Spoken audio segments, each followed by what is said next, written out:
Орманда жүрген ағайындылардың қалаға барғысы жоқ. Олар түтін тұмшалаған мегаполистің ығы-жығы тіршілігінен гөрі табиғат аясында терең тыныстап еңбек етуді жақсы көреді.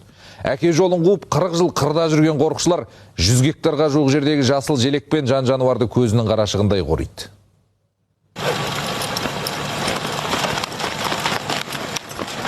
Биіктаудың баурайындағы табиғат аясындағы жұмысын ағайынды Болат пен Мұрат Қуанышбаевтар ат басындай алтын берсе де ауыстырмайды.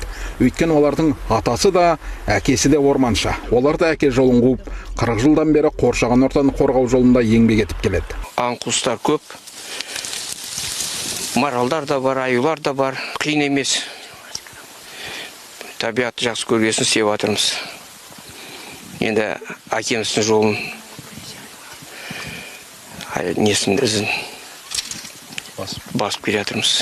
Ұлттық парктың қызметкерлері аумағындағы аң-құстар мен жасыл желегін қорғаумен қатар тәлімбақта шырша мен қарағайдың тұқымдарын өсіріп жетілдіреді. Әйгілі Алматының апортында арғы тегі Сиверс алмасы да осында сақталған. Орманшылар туған жерден ешқайда кетпейміз дейді. Қалаға барсақ, енді 1-2 күн тұрамыз, сосын үйге тартады, қалаға тартады осы. Үйге, ауылға тартады. Сағынамыз енді туып өскен жер болғасын солай қалада тұра алмаймыз. Қылқан жапырақтыларды дәннен өсіріп жетілдіру үшін қыруар еңбекті қажет етеді. Шыршалар жылына 5-10 сантиметр ғана өсетінін ескерсек, биік қарағай болу үшін кемі 40 жыл қажет. Осында өскен өскіндер жетілген соң еліміздің өзге өңірлеріне жіберіледі. Одан бөлек ұлттық парк аумағында аң-құстарды азықпен қамту да орманшылардың мойнында.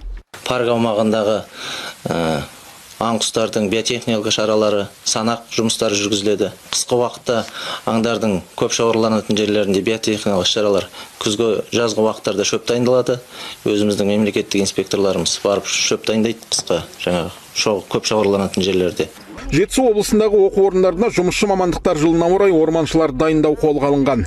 Ал ну мен су көп өңірді еңбек ету мәртебе. Олардың өсірген көшеттері Астана, Алматы және тағы басқа қалаларды жасыл желекпен қамтуда. Ұлан Тәліпбай, Берік Ақтан, Жетісу облысынан.